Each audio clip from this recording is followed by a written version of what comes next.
Every day, a quiet voice follows you.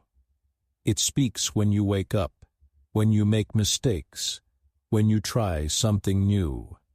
This voice is your self-talk, the internal language you use to interpret the world and yourself. Most people never question it.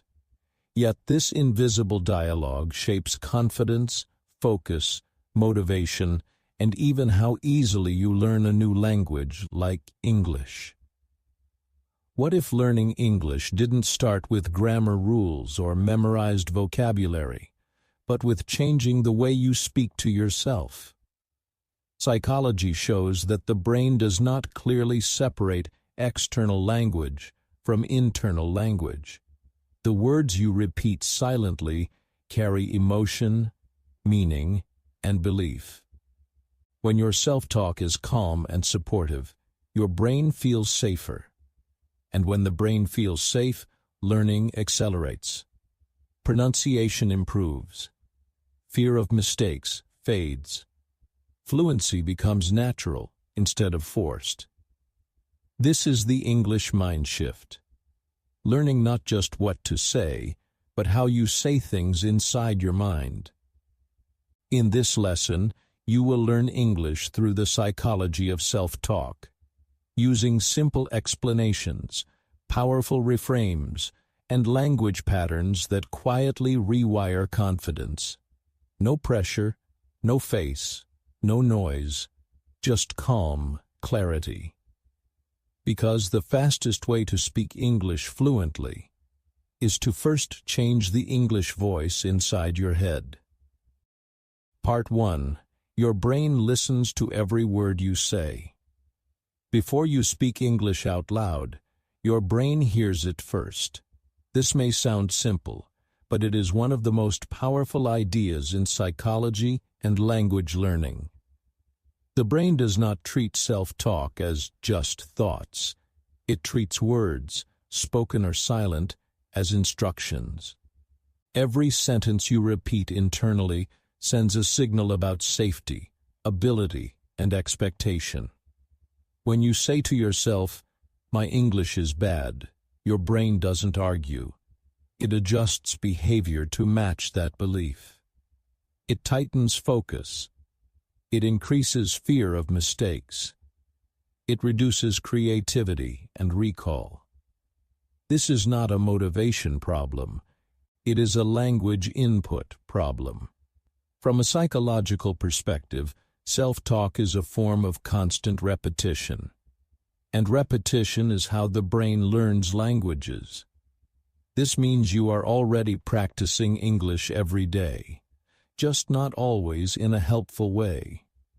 Many learners unknowingly train their brains with phrases like, "I always forget words," "I sound stupid in English," "Others are better than me." These sentences become mental habits. Over time, the brain associates English with stress instead of curiosity. When stress appears, the brain activates survival mode, not learning mode. Memory weakens. Fluency disappears. Silence feels safer than speaking. This is why traditional study sometimes fails. You can memorize rules, but if your self-talk creates fear, the brain blocks access to what you know. Now here is the shift. The brain learns best when language feels neutral or supportive, not emotional or judgmental. You do not need positive affirmations or fake confidence. You need accurate, calm language. Compare these two inner sentences. I'm terrible at English. I'm training my English step by step. The second sentence does something important. It removes judgment and replaces it with process. Psychologically, this tells the brain, we are practicing, not performing. This reduces pressure. Reduced pressure improves recall. Improved recall increases confidence. Confidence in this sense is not personality. It is clarity. Another example. I made a mistake. That was a useful mistake. The second sentence reframes the event. The brain now connects mistakes with information, not danger. Over time, this changes how quickly you recover while speaking. Think of self-talk as background music. If the music is loud and aggressive, learning feels exhausting. If it is calm and steady, learning feels natural, even quiet. You don't need to control every thought. You only need to notice the repeated ones. Those are the ones shaping your English. From this point forward, learning English is not only about adding vocabulary. It is about upgrading the sentences your brain hears most often, because the brain always listens. Part 2. Why calm language creates faster fluency. Fluency is often misunderstood as speed. Many learners believe that speaking English fluently means speaking quickly, without pauses, without hesitation. Psychologically, this belief creates pressure, and pressure slows the brain down. The human brain processes language best in a calm state. When the nervous system is relaxed, the brain can access memory, patterns, and meaning smoothly. When the nervous system is tense, the brain prioritizes protection, not communication. This is why calm self-talk is not a soft skill. It is a learning accelerator. When your inner language is rushed or harsh, your brain hears urgency. I must speak correctly. I cannot pause. I'm running out of time. Urgency activates the stress response. Stress narrows attention. Narrow attention blocks word retrieval. Suddenly, simple words disappear. But when your inner language is calm, your brain hears safety. I can take my time. Pauses are normal. Clarity matters more than speed. These sentences send a different signal. The brain relaxes its grip. Words come back online. This is why native speakers pause naturally. Silence does not mean failure. Silence is part of thinking. Fluent speakers are not fast thinkers. They are comfortable thinkers. Here is a powerful psychological insight. The brain mirrors tone before it processes meaning. This means your brain responds first to how you talk to yourself, not what you say. Even accurate thoughts can block learning if the tone is tense or critical. Compare. I know this rule, but why can't I use it? This rule is still settling in. Both sentences describe the same situation, but the second one uses a softer tone. The brain stays open instead of defensive. Calm language also improves pronunciation. When you are tense, facial muscles tighten. Jaw and tongue movement becomes restricted. This physically affects how sounds are produced. Calm self-talk relaxes the body, which improves clarity without extra effort. That is why forcing pronunciation rarely works. Relaxation works better. Another reason calm language increases fluency is attention direction. Stress-focused self-talk keeps attention on errors. Calm self-talk keeps attention on meaning. Example: don't make a mistake. Focus on the message. The brain can only follow one instruction at a time. When the instruction is about mistakes, mistakes increase. When the instruction is about meaning, communication improves. Calm language also supports long-term memory. Emotional stress signals the brain that information is temporary and unsafe. Calm signals that information can be stored. This is why you may forget English after studying hard, but remember phrases you learned in relaxed conversations or quiet moments? Fluency grows in environments, external and internal, where the brain feels allowed to be imperfect. So the goal is not to push English into your mind. The goal is to create inner conditions where English can emerge naturally. Slow is not weak. Calm is not passive. Calm is strategic. And fluency follows. Part 3.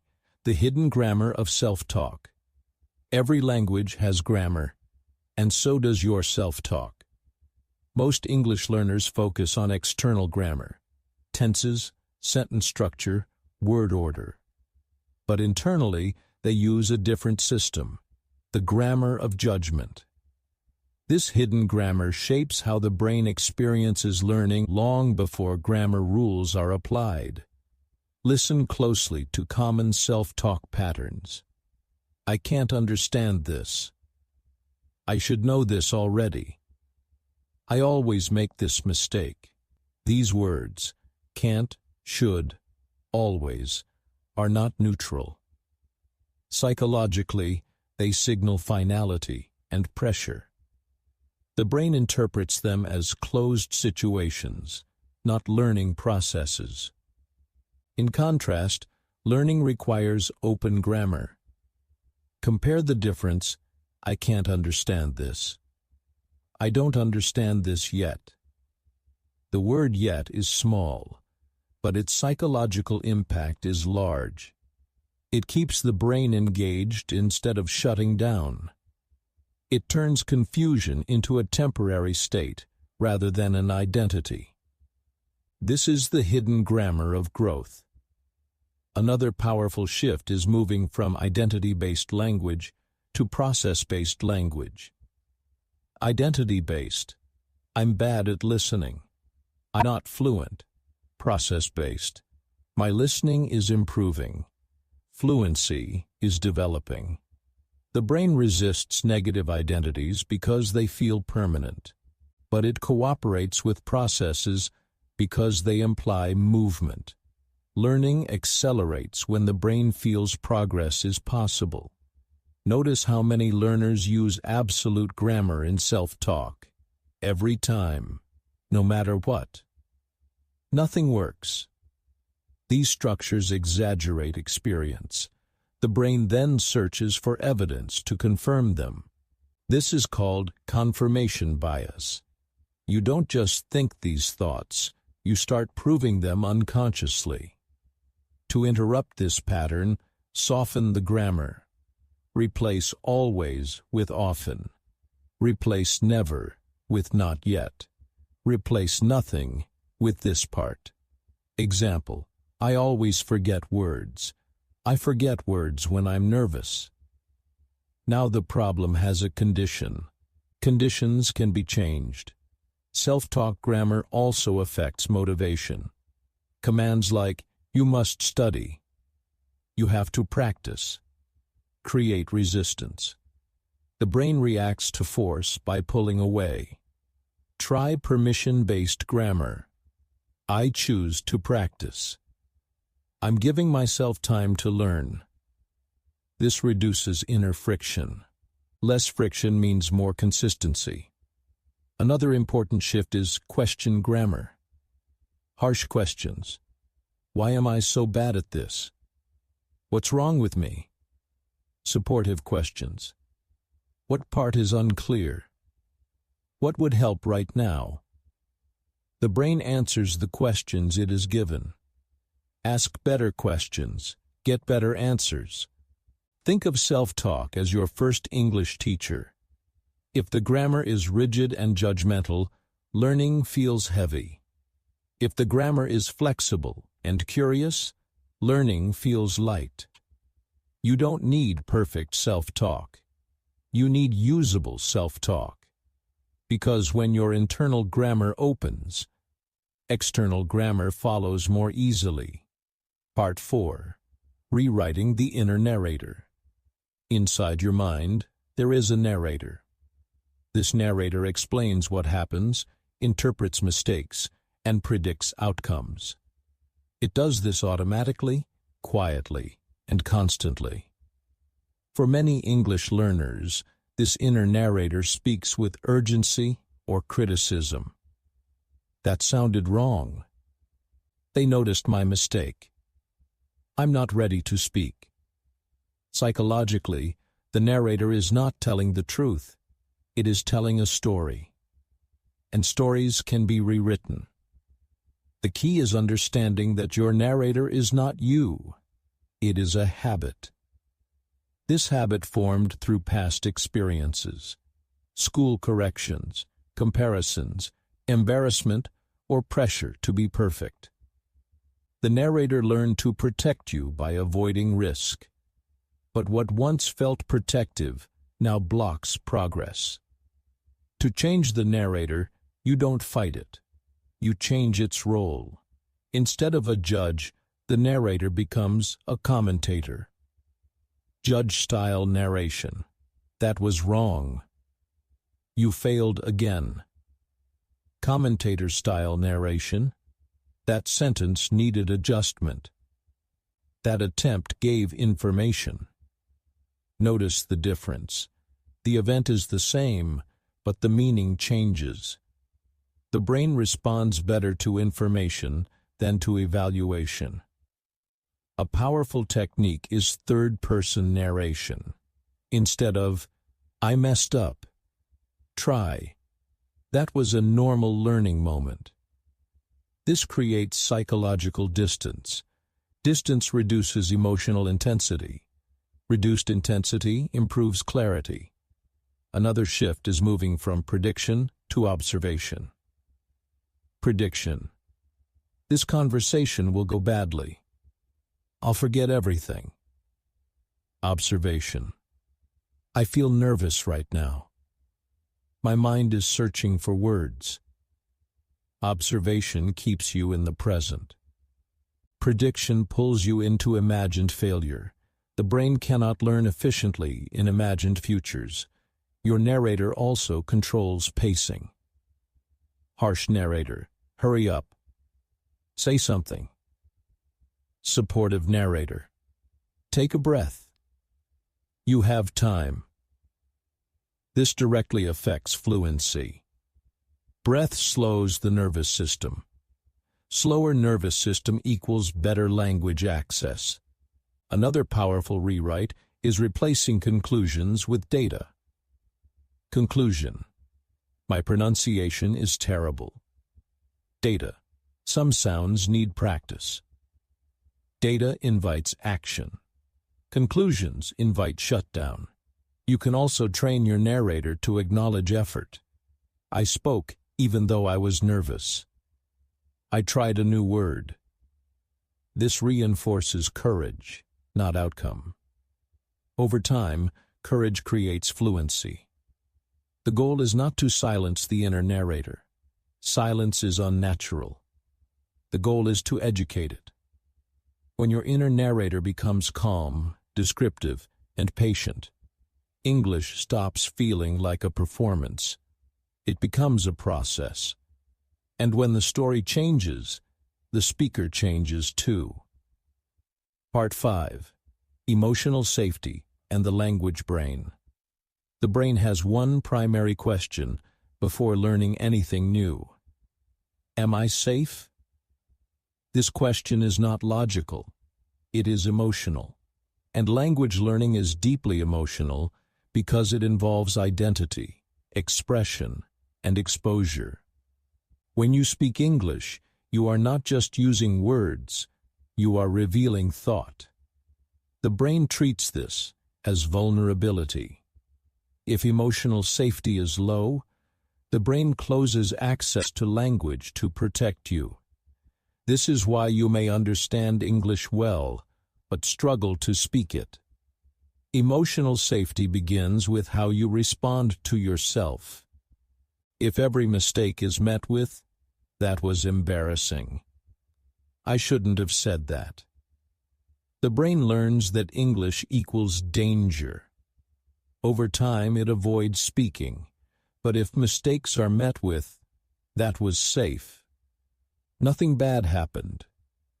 The brain updates its threat assessment. Psychology calls this error tolerance. High error tolerance creates faster learning. Children learn languages quickly, not because they are smarter, but because their brains feel safe making thousands of mistakes. Adults can relearn this safety through intentional self-talk. One effective method is after-action language. After speaking, instead of reviewing what went wrong, ask, "What worked? What did I communicate successfully?" This trains the brain to associate English with success signals, not failure signals. Another important element of safety is emotional labeling. Instead of, "I'm bad at English," try, "I feel anxious speaking English." This separates emotion from ability. Anxiety is a state, not a skill level. When emotions are named accurately, the brain calms down. Breathing also interacts with language safety. Short, shallow breathing tells the brain something is wrong. Slow, deep breathing tells the brain it is okay to stay open. Pairing calm self-talk with slow breathing strengthens this signal. Example: I'm safe to pause. I can speak one sentence at a time. These are not affirmations. They are regulatory instructions. Social comparison is another major threat to emotional safety. Self-talk like, "They speak better than me," "I sound less intelligent," shifts attention away from communication and toward status. Status anxiety shuts down fluency. Replace comparison with alignment. We are exchanging ideas. Understanding matters more than perfection. This brings the brain back to purpose. Over time, emotional safety changes your relationship with English. Speaking no longer feels like a test. It feels like participation. When the brain feels safe, it allows mistakes. When mistakes are allowed, learning accelerates. Fluency does not come from pressure. It comes from permission, and permission begins inside. Part 6. From self-criticism to self-coaching. Most English learners act as their own worst critics. But high performers in any skill, language, sports, or music, do something different. They coach themselves. Criticism focuses on what went wrong. Coaching focuses on what to do next. Psychologically, the brain responds very differently to these two approaches.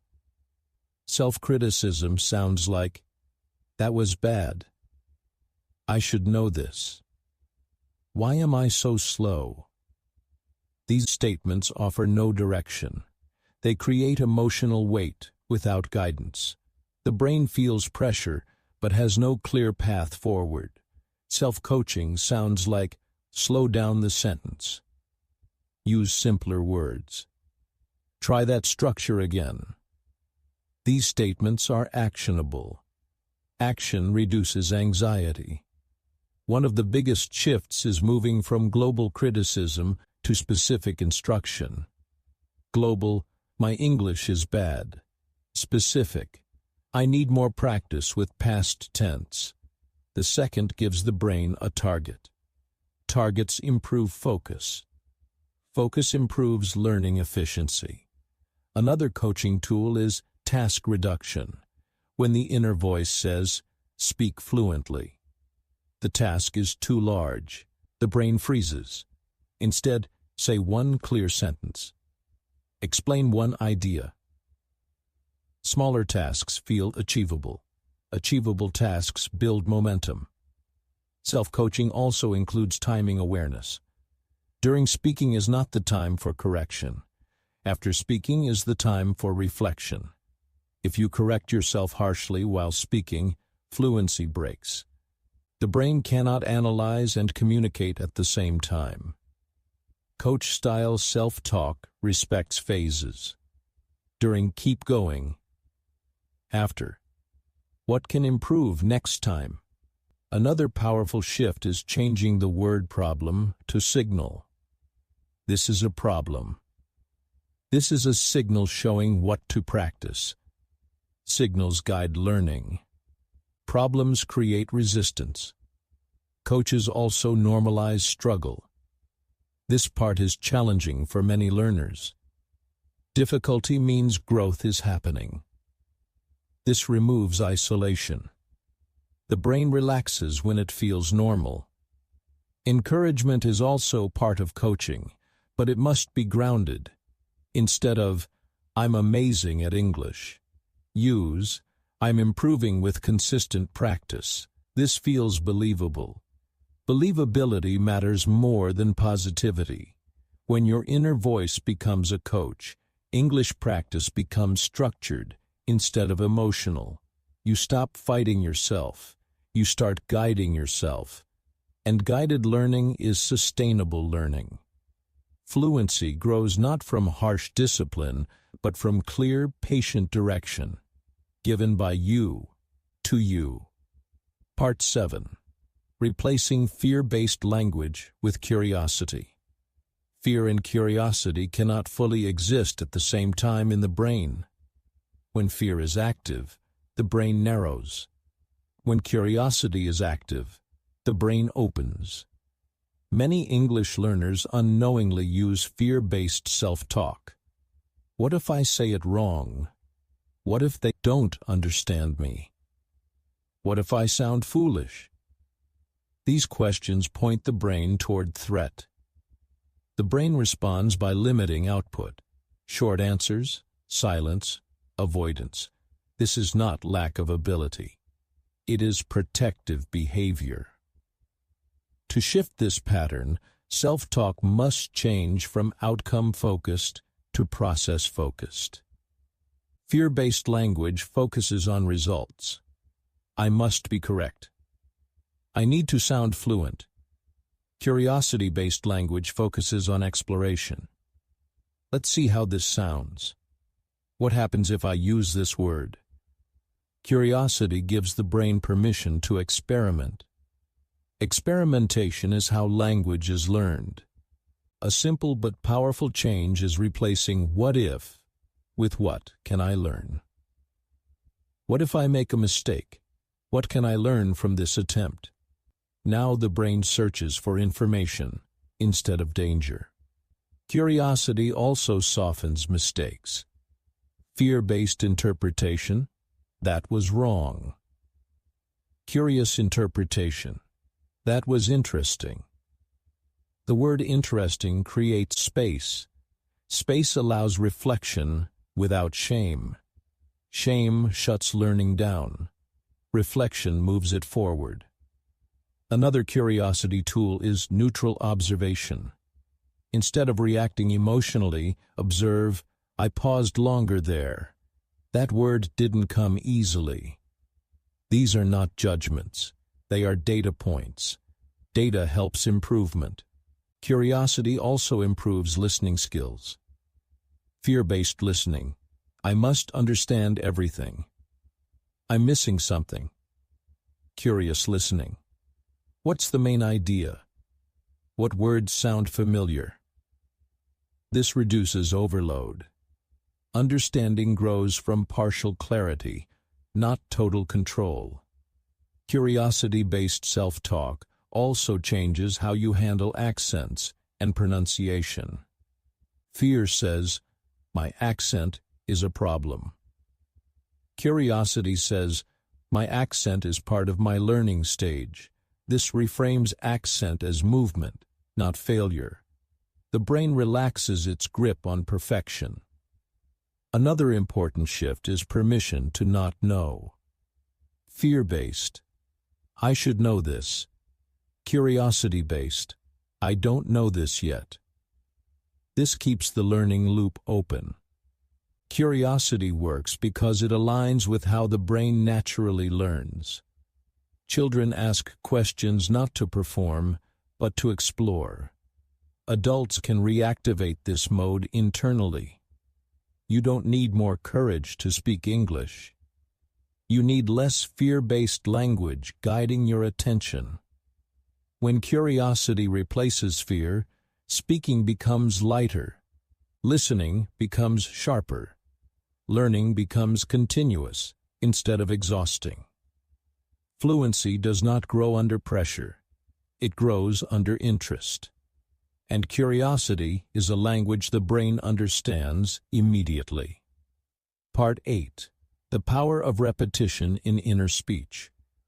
Repetition is how the brain learns language, but the most repeated English you hear is not from books, apps, or teachers.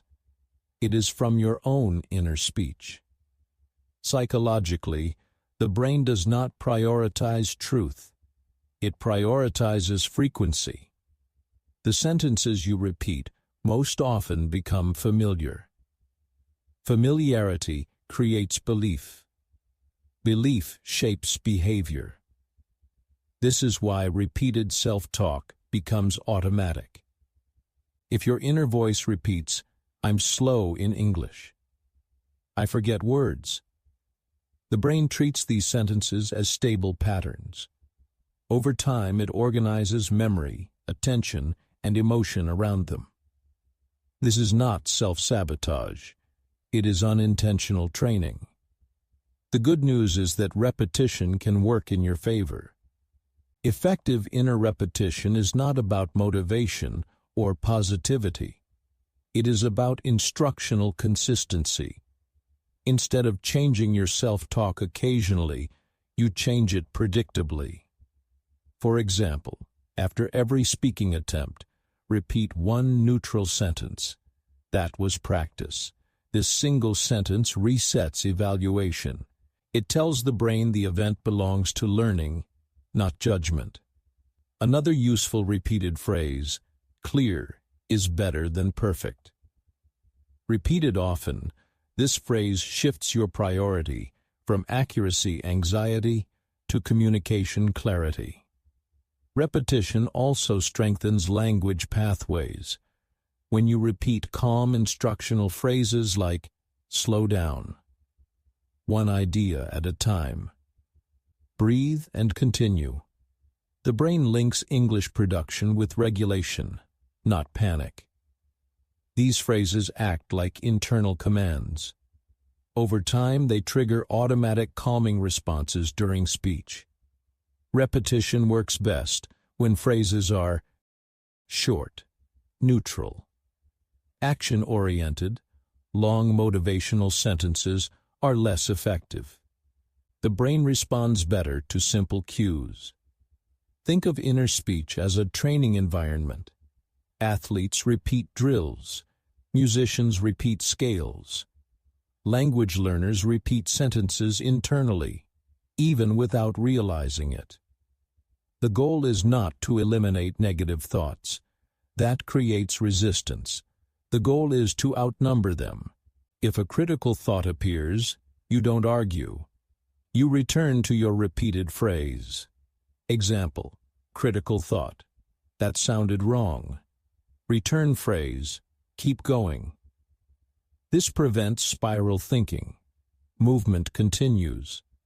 Repetition also creates emotional familiarity. When calm phrases are repeated daily, the brain associates English with steadiness. This reduces anticipatory anxiety before speaking. Another powerful repetition practice is pre-speaking language. Before speaking, repeat, "I can pause. I can restart a sentence." This primes flexibility. Flexibility improves fluency. Over time, repeated inner speech becomes automatic. Automatic language requires less effort. Less effort feels like fluency. Fluency is not a sudden ability. It is the result of thousands of quiet repetitions, many of them internal. Train the language you repeat, and your brain will follow. Part 9. Silence, Pauses, and the Psychology of Thinking in English. Silence is one of the most misunderstood parts of speaking English. Many learners believe that silence means failure. Psychologically, silence means processing. The brain needs time to search, select, and organize language. When you rush to fill every pause, you interrupt this process. Fluency breaks not because of silence, but because of fear of silence. Fear-based self-talk during pauses sounds like, "They're waiting. This is awkward. Say something now." These thoughts trigger urgency. Urgency shuts down retrieval. The pause becomes longer, not shorter. Calm self-talk reframes silence. This pause is normal. I'm thinking. These sentences give the brain permission to work. Native speakers pause constantly. What makes them appear fluent is not lack of pauses, but comfort within pauses. Their inner voice does not panic when silence appears. Another important concept is thinking speed versus speaking speed. Your thinking in English does not need to match your speaking pace. When you allow thinking time, sentence quality improves. When you rush, errors increase. Instead of trying to think faster, adjust your self-talk. I can speak at my speed. There is no rush. This removes imaginary deadlines. Pauses also help listeners. Silence gives structure to speech. It highlights meaning. A well-placed pause increases clarity more than perfect grammar. Self-talk that supports pauses. Pause before the key word. Breathe between ideas. These instructions improve rhythm naturally. Another powerful shift is separating silence from evaluation. Silence plus judgment feels heavy. Silence without judgment feels light. During a pause, avoid reviewing mistakes. Review comes later.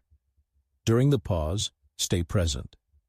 Observation-based self-talk helps. I'm choosing my next word. I'm organizing the idea. This keeps the mind focused on function, not fear. Silence is also how the brain transitions from translating to thinking in English. When you stop forcing speed, the brain begins forming direct connections between meaning and English words. This takes time and silence. Thinking in English is not continuous talking. It is internal clarity. Pauses also protect emotional energy. Constant speed drains attention. Pauses reset it. Over time, silence becomes a tool, not a threat. You stop fearing gaps. You start using them. Fluency is not the absence of silence. It is the absence of panic within silence. And when silence feels safe, English flows more naturally. Part 10. Building a daily inner English routine. Fluency is not built in moments of pressure. It is built in quiet, repeated moments of inner practice. A daily inner English routine does not require extra time, special tools, or visible effort. It works because it aligns with how the brain forms habits, through consistency, not intensity. The routine begins with awareness.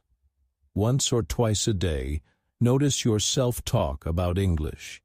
Do not judge it. Simply listen. Awareness alone weakens automatic patterns. Next comes replacement, not removal. Choose one or two calm, instructional phrases to repeat daily, such as, one idea at a time. Clear is enough. This is practice. Repeat them before speaking. During pauses. After mistakes. These phrases become anchors. Anchors stabilize attention. Another part of the routine is micro-reflection. After an English interaction, ask one question. What worked? Answer it briefly. This trains the brain to scan for success. not failure. Success signals strengthen confidence pathways. Then add future framing. Next time, I'll slow down. Next time, I'll simplify. This keeps learning forward-focused. A powerful routine element is silent rehearsal. In quiet moments, walking, waiting, resting, silently describe simple things in English. No pressure to be perfect.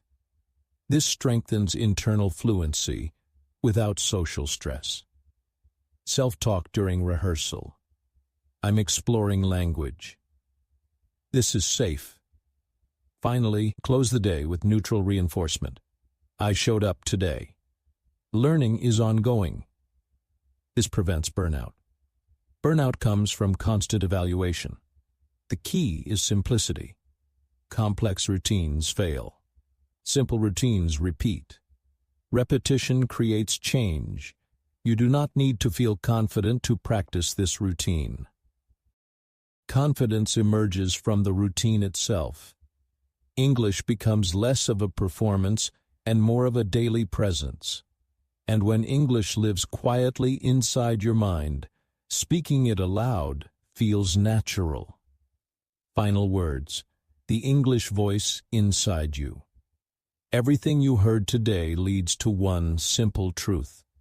The English voice inside you matters more than the English words outside you. Fluency is not built by pressure, comparison, or perfection. It is built by the quiet relationship you create with your own thoughts. When your inner language becomes calm, patient, and clear, English stops feeling like a test. It becomes a tool for expression. This is the core idea behind English Mindshift. This channel is not about forcing grammar, chasing native accents, or memorizing endless rules. It is about changing the mental environment in which English grows. Here, English is learned through psychology, self-talk, emotional safety, and calm repetition. The same conditions in which the brain learns best. If you've ever felt stuck, nervous, or frustrated despite studying hard, it's not because you lack ability. It's because no one taught you how to guide the English voice inside your mind. English Mindshift exists to do exactly that. By subscribing, you give yourself access to calm, faceless lessons you can listen to without pressure. Clear explanations that reduce anxiety and confusion. Mental tools that improve fluency naturally, not forcefully. A learning space where mistakes are safe and progress is quiet but real. You don't need more motivation. You need the right mindset repeated consistently. That's why this channel matters. Not for entertainment, not for speed, but for sustainable, long-term fluency. So if you want English to feel lighter, if you want to speak without panic, if you want confidence to grow naturally from understanding, subscribe to English Mindshift.